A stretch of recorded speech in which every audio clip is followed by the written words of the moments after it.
네, 삼성중공업 주주 여러분들 반갑습니다. 강프로입니다. 자, 이번 영상에서는 삼성중공업에 대해서 분석해 보도록 할 텐데요. 오늘 시장이 하락하고는 있는데 하락폭을 굉장히 많이 줄이고 있는 그런 상황입니다. 시가 자체는 그렇게 썩 좋은 상황은 아니었고요. 그리고 아예 초반에는 조금 그렇게 썩 좋은 움직임은 보이지 못했습니다. 내용 한번 살펴보면서 삼성중공업을 이야기 드리도록 하겠습니다. 우선 삼성중공업을 이야기를 드릴 때 기본적으로 제가 말씀드리는 이야기는 삼성중공업이 지금 왜 조정을 받고 있는가, 그쵸? 왜 조정을 받고 있는가와 그리고 조정을 받은 이후에 어디까지 빠질 수 있는가, 그쵸? 그리고 어디까지 빠지는 그 상황에서 매수는 언제 해야 되는가, 이 세 가지를 중점적으로 다뤄서 이야기를 드리겠습니다. 자, 우선 시장 관련된 이야기를 한번 체크해보고 넘어갈게요. 우선 이 미증시의 움직임을 보면요, 간단합니다. 제가 주말에도 계속해서 이야기를 드렸어요. 미증시는 더 이상 하락할 수 있는 폭이 나오지 않는다. 이게 무슨 이야기였냐면, 미증시가 하락하기 위해서 주식만 본다면 아니 뭐 실적이 나빠지면 계속해서 낮아질 수 있겠지. 그런데 제가 이야기를 드리는 건 지금 미증시가 하락하는 원인 자체가 10년물 채권 때문에 그렇습니다. 그리고 미국에서 10년물 채권은요, 굉장히 중요한 위치를 차지하고 있습니다. 증시 때문이 아니라 10년물 채권의 금리가 높아지잖아요. 그러면 은행주들 있죠. 은행주들이 큰 힘을 발휘하지 못합니다. 이게 왜 그러냐면요, 10년물 채권이 높아진다는 건 채권 가격이 낮아진다는 게 되거든요. 채권 가격이 낮아지게 되면요, 미국 채권을 국가별로 말고 미국 채권을 가장 많이 가지고 있는 쪽이 어딥니까? 미국 금융권입니다. 금융권. 그쵸? 금융권인데 금융권에서 가지고 있는 채권의 보유 가치가 하락한다는 거예요. 그래서 올해 3월 달에 무슨 일이 벌어졌죠? 이런 일이 벌어진 겁니다. 보세요. 올해 3월 달이에요, 이게. 자, 실리콘밸리 은행 이틀 만에 초고속 파산, 금융위기 우려 확산. 언제입니까? 2023년 3월 11일이에요. 그쵸? 이때 실리콘밸리 은행이 실제 파산을 했고요. 그쵸? 연준에서 어떻게 했는지 아세요? 연준에서, 자, 은행이 파산하는 건 어쩔 수 없다. 하지만 채권이 붕괴되는 건 막아야 된다. 그래서 이 채권이 나오는 부분을요, 즉 실리콘밸리 은행이 보유하고 있던 채권을 전량 매입해 줬습니다. 연준에서. 이게 근데요, 이게 부실 자산을 만든다 이렇게 얘기들 하는데 그거 아닙니다. 그게 아닌 게 아니라, 이게 왜 그러냐면 사람들이 전혀 이해를 못하고 있는데, 이거는 지금 긴축 중이지. 근데 긴축 중에 양적 완화의 조금 다른 버전을 만들어서 한 거예요. 근데 여기 이쪽 은행에서 보유하고 있는 대신에 은행은 망가져야지. 왜? 얘네가 위험 해지를 못한 거잖아요. 그쵸? 위험에 대한 커버를 못했기 때문입니다. 자, 그런데 제가 이야기를 드리는 게 그거예요. 만약에 채권 금리가 6, 7, 8, 9, 10 이렇게 올라간다고 쳐볼게요. 그러면 어떻게 될까요? 간단하게 제가 이해를 시켜드리겠습니다. 잘 보세요. 자, 미증시가 오늘 같은 경우에는요, 일단 지금 선물은 조금 상승세를 보이고 있고요. 그리고 여기 나스닥은 0.2%밖에 안 올랐어요. 그럼 전체적으로 시장이 크게 오르지 않았다는 게 되는데, 여기 보세요. 엔비디아 3.8%, 그쵸? 그리고 기술주 위주, 그쵸? 1.4, 1.1, 1.7, 메타, 알파벳, 그쵸? 이쪽 다 올랐잖아요. 물론 엔비디아의 특별한 모멘텀이 있기 때문에 가장 강한 움직임을 보이기는 했지만, 우리가 봐야 되는 건 한 가지라는 거예요. 시장이 내리면서 채권 금리가 같이 뜨잖아요. 그러면 지금 상황에서, 이게 상황별로 다른데 지금 상황에서는요, 전혀 문제될 게 없다는 겁니다. 전혀 문제될 게 없어요. 물론 보유하고 있는 주식이 내릴 수는 있지. 근데 만약에 내가 신고가 이후에 매수한 종목이 있다, 그쵸? 자, 제가 시장에 대해서 전혀 걱정할 필요가 없다, 이렇게 이야기를 드렸었던 건 조선주와 반도체입니다. 그리고 혹시 하나 더 하자면 바이오까지예요. 여기까지입니다. 딱 여기까지예요. 자, 실제 내용을 한번 볼게요. 시장이 굉장히 안 좋았다고요. 굉장히. 자, 보세요. 여기 보시면 9월 중순부터 해가지고 하락폭이 엄청 크죠. 여기도 마찬가지죠. 그쵸? 코스닥 같은 경우에도 7월, 8월 말 이때까지는 비교적 그렇게 완만한 조정 구간이었는데 9월 달 들어서는 이 하락의 폭이 굉장히 커졌어요. 그런데 어떻게 됐나요? 지금 시장은. 자, 이렇게 하락해서 여기 삼성중공업의 하락폭은 사실상 저가를 지켜주고 있는 움직임이 나오고 있다. 그리고 반도체 같은 경우에 어때요? 자, 하이닉스 신고가 나버리잖아요. 이렇게 시장의 모멘텀 대비해서 종목이 강할 수 있는 구간을 체크하는 게 뭐라고요? 무조건 시세라고요. 시세. 자, 그럼 조선주 같은 경우에도 마찬가지예요. 조선주 같은 경우에도 지금은 매수해야 될 때라고요. 매수해야 될 때. 자, 실적 한번 보면서 이야기를 드릴게요. 첫 번째 실적 보기 전에 5월과 6월 달부터 삼성중공업은 신고가를 만들었고, 그리고 신고가 이후에 지금 뭐가 나온다 그랬죠? 매물 소화 과정 거치고 나서 시세의 속도가 빨라진다. 실제 시세의 속도가 빨라졌죠. 그렇죠? 시세의 속도가 빨라지고 나서 실적보다 가격이 먼저 반영이 되었기 때문에 여기서는 실적에 대한 확인 과정이 필요하지만요. 이 구간에서 시장이 위쪽에서 찍어 누르면서 추가적으로 낙폭을 조금 더 키운 정도밖에 되지 않는다. 그런데 시장이 내려서 내린 건 시장이 올라가면 다시 올라갑니다. 왜? 시장의 위험이 해소가 되면 되는 거니까. 시장의 위험이 해소가 되려면 어떻게 돼야 돼요? 뭐 경기가 막 박살나야 되나? 아니에요. 그게 아니에요. 주가가 이미 내리면 끝입니다. 만약에 그 뒤에 나오는 경기가 박살난다는 내용까지도 뭐가 된다고요? 경기가 만약에 박살나면 지금 시장이 가격을 하락한 부분을 먼저 선반영했다는 의미가 작용되기 때문이에요. 그 내용을 우리가 어디서 볼 수 있냐면, 자 보세요. 조금 시간을 뒤로 돌려보면 코스피 같은 경우에 3,300 정도에서 하락을 계속했습니다. 21년 말부터 22년 말까지. 그쵸? 근데 금리가 높아진 건 딱 6월달, 7월달 이때부터 시작한 거예요. 0.75%의 금리가 높아진 건. 그럼 여기부터는 계속해서 뭐가 됐다? 먼저 하락한 부분이 반영되면서 여기서 등락을 보이고 있는 거예요.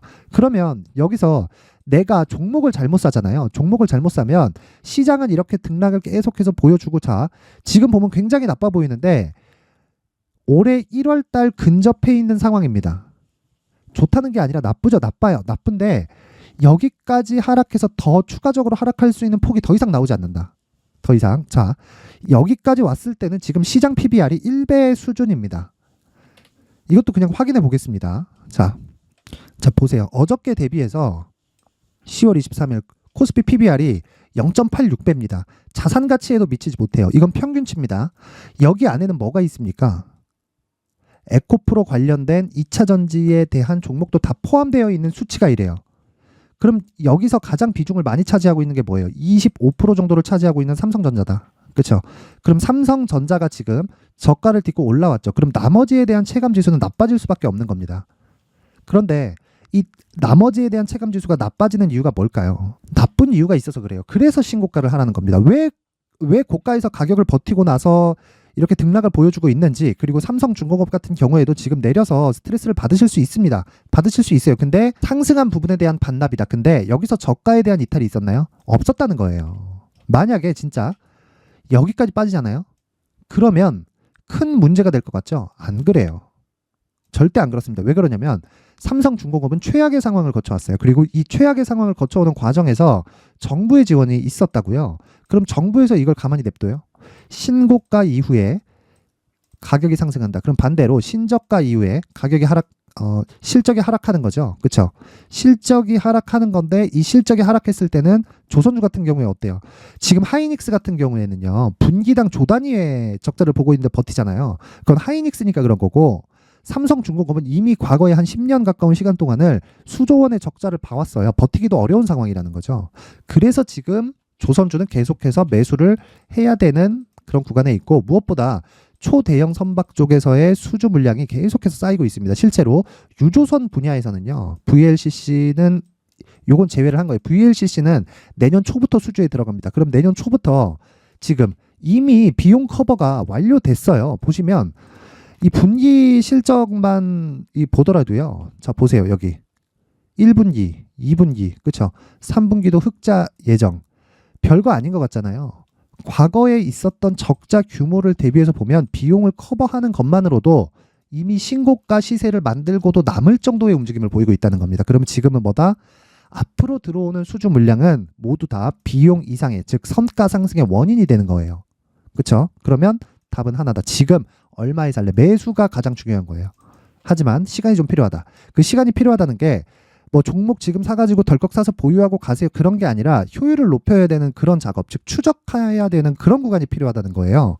그래서 제가 여기 안전마진 확보 전략을 준비를 해온 겁니다. 안전마진은 신고가를 달성할 때까지의 구간입니다. 지금 신고가까지 올라가려면 대략 한 30% 가까운 상승폭이 나와야 돼요. 한 25% 정도 나올 겁니다. 그러면 이 정도의 상승폭이 나왔을 때 우리가 수익 구간에 들어간다. 그러면 생각해 보세요. 고가 30% 올라가서 신고가를 달성하면 또 뭐가 나오죠? 눌림목 나오죠. 그렇죠? 이걸 전 뭐라 그랬어요? 매물 소화 과정이라 그러죠. 이 매물 소화 과정에 우리는 매도하고 다시 매수할 수 있게 만들려면 지금부터 추적이 돼야 된다는 거예요. 그래야 신고가 이후에 본격적인 시세 구간에 들어갔을 때 저 개인적으로 그냥 딱 잘라서 말씀드릴게요. 삼성중공업은 5만 원 정도는 간다고 보시면 돼요. 5만 원 정도는. 그 근거에 대해서는 자, 주식은 프리미엄을 받아요. 앞으로 더 좋아질 것이라는 프리미엄. 그러면 지금 같은 경우에는 왜 신고가를 달성했을까요? 이제 흑자 전환에 성공했기 때문입니다. 자, 조선주가 얼마나 큰 사업인지 아시죠? 고용 인원, 장비, 그쵸? 공간, 어마어마한 비용이 들어갑니다. 그 비용을 커버하는 것만으로도 업황의 턴어라운드는 있다고 보시는 게 맞고요. 무엇보다 3년 정도의 건조 기간을 갖는 게 평균적으로 대형 선박인데 지금 이 실적은요. 계약금 정도만 받은 실적이 요 정도입니다. 그리고 무엇보다도 인도시에 가장 큰 돈이 들어온다는 건 3년 뒤부터는 삼성중공업의 실적이 계속해서 고공행진을 한다는 소리예요. 근데 주가는 먼저 반영한다.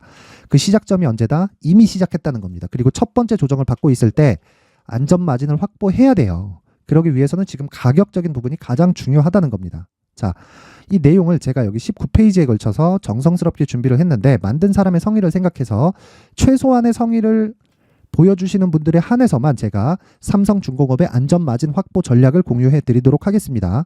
최소한의 성의는 돈 안 받아요. 돈 안 받고 영상 상단에 있는 전화번호로 숫자 3이라고 문자를 보내주시는 분들에 한해서만 제가 삼성중공업의 안전마진 확보 전략을 공유해 드리도록 하겠습니다. 시청해 주시는 모든 분들이 상단의 전화번호 확인해서 숫자 3이라고 문자 보내세요. 돈 됩니다. 자, 그리고 삼성중공업을 추적하는 과정에서 제가 제일 강조를 드렸던 게 세 가지입니다. 신고가, 그리고 선반영에 대한 구조, 그렇죠? 그리고 선반영에 대한 구조에서 뭐가 있습니까? 또 효율, 그렇죠? 자, 신고가 이후에 선반영에 대한 첫 번째 시작점이 오게 되고요. 그리고 이 신고가 이후에 선반영부터 시작이 되기 때문에 효율이 높아진다는 건 시세의 속도가 빨라진다는 겁니다. 그러면 이게 삼성중공업만 있을까요? 지금 여기 삼성중공업은 리스크 대비해서 리턴의 폭이 크고 투입할 수 있는 자금이 많아요. 대형주기 때문에. 그리고 변동성도 큽니다. 그리고 하나오션하고 포트폴리오를 같이 구성했을 때 조선주에 대한 포트폴리오만으로도 단기에 30% 이상의 수익을 뽑아낼 수 있는데 대형주에서 나오는 수익은 결이 달라요. 이게 왜 결이 다르다고 이야기를 드리냐면 주식시장에서 중소형주에 투입할 수 있는 자금하고 대형주에 투입할 수 있는 자금은 다릅니다. 아무래도 대형주가 많을 수밖에 없죠. 그러면 어떻게 결과가 나오죠? 수익 금액이 커진다는 거예요. 수익 금액이. 그쵸? 이 부분을 절대 인지를 하고 있어야 되고 무엇보다 중요한 건 뭐라고요? 철저하게 효율이 높은 매매를 하는 게 중요하다. 그러기 위해서는 지금처럼 시장이 안 좋을 때 공부를 해야 돼요. 그래서 강프로의 무료 소통방에서 계속 공부를 하고 있습니다. 그 내용에 대해서 제가 이야기를 드릴 텐데 여기서는 뭐 단타를 포함해서 여러 가지 뭐 시장 관련된 이야기와 그리고 신고가와 선반영 구조에 대한 이야기 이런 부분을 다 같이 진행을 하고 있습니다. 우선 지난주 금요일부터 목요일 그리고 수요일까지 해서 3일 연속으로 상한가를 잡아냈고요. 자, 실제 내용 보면 보세요. 10월 20일 지난 금요일이죠. 그리고 S&T 에너지 8시 55분 장 시작 전에 나갑니다. S&T 에너지 지난주에 상한가 마감했어요. S&T 에너지 자 보세요. 금요일날 상한가 마감, 어저께 월요일날 갭상승, 장중에 15%까지 떴다가 떨어졌습니다. 그쵸? 그러면 이거 지금까지 제가 말씀드린 그대로죠. 신고가 발생시키고 이쪽 구간에서 뭐다? 매물 소화 과정이 당연히 있을 수밖에 없다. 그쵸? 재료에 의한 게 아니라 가격적인 부분에서 이미 발생을 한다는 이야기예요. 그 부분을 절대적으로 기억하시면 됩니다. 이게 가장 핵심 사항이에요. 이것뿐이 아닙니다. 지금 강프로의 무료 소통방은 매일매일 대박이 나고 있다. 자, 10월 19일 날 지난 목요일입니다. 시장이 굉장히 안 좋았죠. 근데 제이시전 시스템 상한가 마감, 그리고 대성산업 장중에 상한가, 그리고 종가 25% 마감.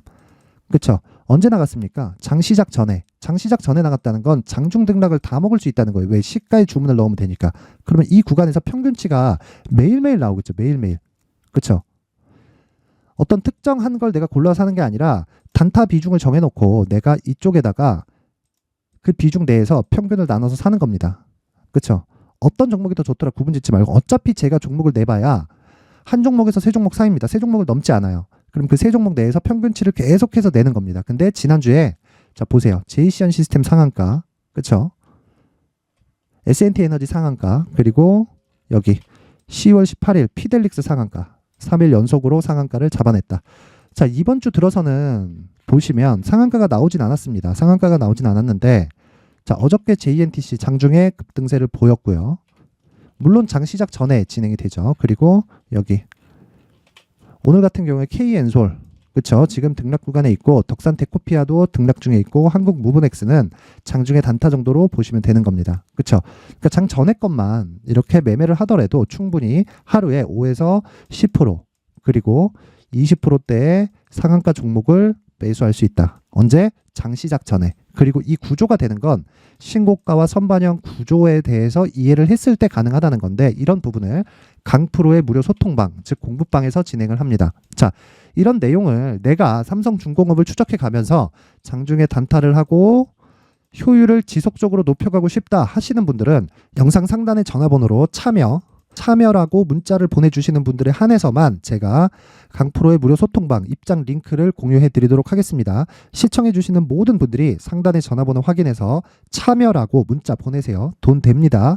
자, 그리고 이런 부분을 계속해서 강조를 드리는 이유는 한 가지 로직 때문에 그렇습니다. 신고가와 선반영 구조에 대해서 이해를 했을 때 가능하다는 거예요. 무슨 얘기냐면 앞으로 나올 수 있는 대시세 종목도 신고가와 선반영 구조를 이해했을 때 발생을 한다는 거고, 이런 부분을 이해했을 때 앞으로 어떤 대시세 종목을 잡을 수 있는지와, 그리고 그 첫 번째 단계인 신고가 구간에서 활용할 수 있는 검색기와 기법까지 모두 무료로 받아갈 수 있게 준비를 해놨으니까 영상 끝까지 시청하셔서 구독과 좋아요, 그리고 모든 분들이 성공 투자하셨으면 좋겠습니다.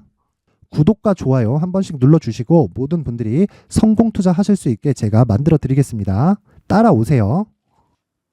자, 이제 23년도 다 끝나가지만 매매를 하시면서 스트레스를 받으시는 분들이 있을 수 있습니다. 시장이 항상 그렇긴 하지만 그래도 제 구독자분들과 시청해 주시는 분들을 위해서 앞으로 차기 주도주가 될 수 있는 대시세 종목을 준비를 해왔습니다. 물론 단타에 목말라 하시는 분들이 있을 수 있습니다. 자, 그런데 단타의 문제는요, 위험관리입니다. 단타에서의 위험관리는 손절 말고는 없기 때문입니다. 자, 그래서 항상 제가 단타는 재능이 필요하다고 이야기를 드리는데, 단타에서의 재능은요, 단순하게 차트를 보면서 단타를 치는 기술적인 문제가 아닙니다. 손절에 대한 심리적인 압박을 이겨내면서 매매를 해야 되기 때문에 장기간 유지하기가 사실상 어렵습니다. 한두 번 해보면 할 수 있는지 없는지 알 수 있을 겁니다. 자, 그래서 단타나 짧은 수익만을 쫓다 보면요, 잦은 손절로 계좌가 망가지는 건 순식간이고요. 그만큼 수익하고는 거리가 멀어지겠죠. 장기간 유지하기가 어렵기 때문입니다. 결과적으로 주식시장에서 돈을 벌기 위해서는요, 어떤 계기를 만들어야 되는데, 그 계기는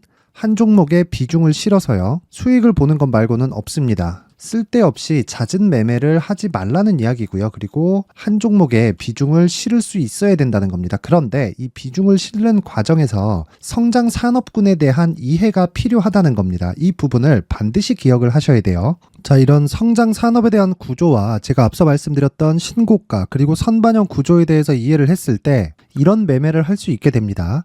2월 7일 강프로의 대시세 종목으로 에코프로 매수가는 17만원 이에서 진행이 됐고요. 그리고 목표가는 50만원부터 자율 매도 구간으로 잡았죠. 예상 수익 범위가 200% 이상으로 되어 있는데 신고가 이후에 선반영 평균치가 200% 이상이기 때문에 그렇습니다. 자, 그런데 에코프로가 2차전지 양극재 기업이죠. 자, 근데 2차전지 양극재는 친환경이라는 범주 안에 속해 있다고 보시면 됩니다. 근데 제가 항상 이야기를 드리죠. 시세는 항상 연결된다고요. 앞으로 나올 대시세 종목도 이런 친환경이라는 성장 산업군에 포함되어 있어야 됩니다. 자, 이런 성장 산업군에 포함되어 있는 걸 확인한다면 이 내용처럼 세 가지의 공통점을 가지고 있습니다. 1년에 많은 종목이 발생하지 않고요. 그리고 세력들의 장기간 매집 구간이 확인돼야 되고, 그리고 상승하기 시작하면 평균적으로 3개월 정도의 상승 구간을 보이기는 하지만 제가 2개월이라고 작성을 해온 건 한 가지 내용 때문입니다. 한 달은 확인하는 과정이 필요하기 때문입니다. 이게 무슨 얘기냐면 성장 산업에 대한 부분, 그리고 이런 공통점, 여기다가 기술적인 내용을 다 포함을 시키더라도 절대적으로 가격이 우선적으로 반영이 되는 것이기 때문입니다. 에코프로도 마찬가지예요. 이런 내용을 토대로 제가 4분기 대시세 종목을 준비를 해왔습니다. 자, 장기간 하락하면서 최악의 국면을 거쳐왔고요. 이 구간에서 먼저 하락을 했다는 건 앞서 말씀드렸던 내용처럼 고가에 대한 부분이 아니라 저가, 즉 나쁜 부분을 반영한 이후에 신고가를 발생을 시켰다는 건 앞으로 좋을 부분을 반영이 되고 있다는 거죠. 그런데 본격적인 시세는 신고가 이후라고 말씀을 드렸고, 지금은 매물 소화 과정을 보내고 있습니다. 앞서 말씀드린 대로 가격 먼저 분석을 끝냈죠. 그리고 나서는 정부 정책의 방향과 맞는지를 체크를 해야 되는 겁니다. 2023년 대시세 종목인 에코프로도요, 정부 정책의 방향에 맞는 종목이라고 볼 수 있겠죠. 물론 이런 종목들도요, 신고가 이후에 시세를 낸다는 건 반드시 기억하고 있어야 됩니다. 자, 이런 내용을 토대로 23년 상반기 에코프로와 같은 대시세 종목을 준비를 해왔습니다. 자, 하반기 대시세 종목은 영상 상단의 전화번호로 대시세라고 문자를 보내주시는 분들에 한해서만 공유해 드리도록 할 테니까 영상 상단의 전화번호 확인해서 하반기 대시세 종목으로 큰 수익 내셨으면 좋겠습니다. 자, 그런데요, 나는 주식을 배우고 싶다, 이런 대시세 종목을 직접 찾고 싶다 하시는 분들이 있을 수 있습니다. 결과적으로 신고가 종목을 찾고 추적할 수 있어야 된다는 거죠. 그럼 이 추적을 어떤 종목을 위주로 해야 되냐, 어떤 신고가를 찾아야 되냐 궁금하실 수 있는데, 제가 신고가 종목만 검색해서 추적할 수 있게 검색기를 만들어 놨습니다. 자, 시장이 4월부터 꺾였기 때문에 5월달에 어떤 종목이 나왔는지를 실제 검색을 해보겠습니다. 자, 여기 5월 1일 검색한 결과고 보유기간은 2주, 그리고 상승 종목 비율은 100%, 시장 대비 수익률은 코스피 14%, 코스닥 16.87%가 나왔습니다.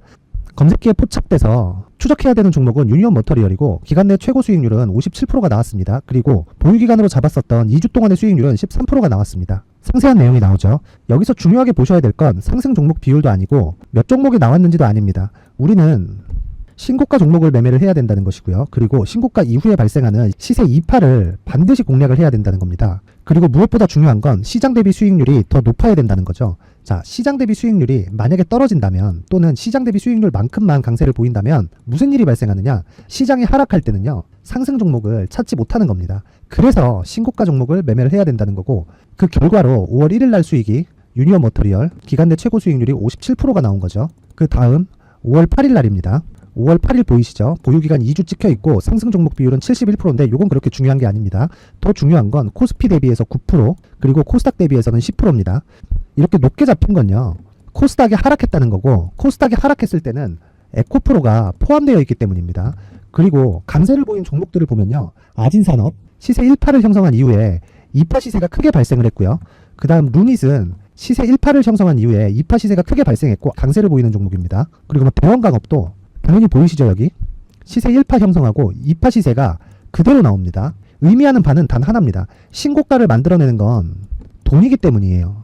우리가 주식 투자를 하면서 믿어야 될 건 돈 말고는 없습니다. 반드시 기억하셔야 돼요. 그리고 5월 15일 날에는 시장 대비 수익률과 거의 비슷합니다. 무슨 일이 벌어졌을까요? 에코프로가 반등이 나온 겁니다. 근데 에코프로 같은 경우엔 신고가 종목이긴 하지만 너무 크게 올랐죠. 너무 많이 오른 종목이 지속적으로 포착이 된다면 헷갈릴 수밖에 없어요. 그런 부분을 다 제외했다고 보시면 되고요. 그럼에도 제너셈, JVM, 한국조선해양, 그리고 휴메딕스, 최근에 바이오나 미용 의료기기 쪽이 굉장히 강세를 보이고 있습니다. 클래시스도 보이는데, 클래시스도 지금까지도 강세를 보이는 종목이고, 인성정보는 최근에 초강세를 보이고 있죠. 그 다음은 5월 22일입니다. 자, 여기도 마찬가지입니다. 시장 대비 수익률이 3%대로 높아요. 그리고 실리콘2 화장품이죠. 한국전자금융은 제가 이번 주에 매수한 종목입니다. 그리고 두올도 강세를 보였죠. 23%. 그리고 인성정보 전주에 포착이 돼서 지속적으로 추적했다면 인성정보를 매수를 해야겠죠. 당연히. 그리고 에코바이오 17%. 그리고 잉글 우드랩, 이 부분은 제가 다른 영상에서 지속적으로 강조를 한 종목입니다. 여기서는 모멘텀에 대한 이야기가 나오는데 최근에 강세를 보이는 화장품 종목은 조건이 단 하나입니다. 미국향 매출이 발생하는지에 대한 여부예요. 잉글 우드랩과 코스메카 코리아 같은 종목이죠. 잉글 우드랩은 코스메카 코리아의 자회사입니다. 이런 부분이 파악이 되어 있어야 시장에서 고가에 물릴 일이 없는 겁니다. 자, 그리고 다음 29일 상승 종목 비율이 88%인데 기간이 아직 안 돼서 기간 초과가 떴습니다. 하지만 기간이 되지 않았는데도 불구하고 하나 마이크론 보이죠. 방금 전에 말씀드렸던 코스메카 코리아 여기 보이죠. 벤티움, 치과 쪽 최근에 강세를 보이고 있죠. 조선주 방금 전에 말씀드렸다시피 당연히 강세를 보이고 있고 그 밑에 삼성중공업이 보이고 선진 뷰티 사이언스, 의료기기, 미용 쪽이죠. 이런 부분을 모두 다 검색을 할 수 있는 겁니다. 자, 여기서 검색기 이외에 어떤 식으로 장중에 활용해야 되는지는 제가 6강에 걸친 강의 영상을 만들어 놨고요. 자, 지금은 비공개 처리를 해놨지만 구독자 인증만으로 영상을 확인할 수 있게 링크를 보내드립니다. 구독자 인증은 당연히 무료고요. 구독자 인증 방법은 영상 상단에 전화번호로 문자 3이라고만 보내면 제가 구독자 인증을 해드리고요. 구독자 인증이 되면 말씀드렸던 영상을 볼 수 있는 링크와 검색기에 대한 로직을 함께 보내드립니다. 자, 그런데 정말 중요한 건 시장에서 강세를 보일 수 있는 종목 모두는요, 신고가 달성 이후라는 겁니다. 신고가에 대한 이해가 없다면 단타나 장타 모두 쓸데없이 보유기간을 보낼 수밖에 없습니다. 제가 무료 배포할 때 모두 받아가셔서 큰 수익을 내셨으면 좋겠습니다. 꼭 기억하세요. 신고가 말고는 주식 투자에서 빠르고 안전하게 수익을 낼 수 있는 방법은 절대 없고요. 신고가가 강하다고만 알고 있다고 해서 수익이 절대 나지 않습니다. 활용할 수 있는 방법을 알아야 시장에서 수익을 볼 수 있고 레인보우 로보틱스 같은 종목을 받아볼 수 있다. 구독자 여러분들이 모두 구독자 인증을 받으셔서 모든 분들이 검색기에 대한 로직과 강의 영상을 보고 수익 나는 매매를 하셨으면 참 좋겠습니다.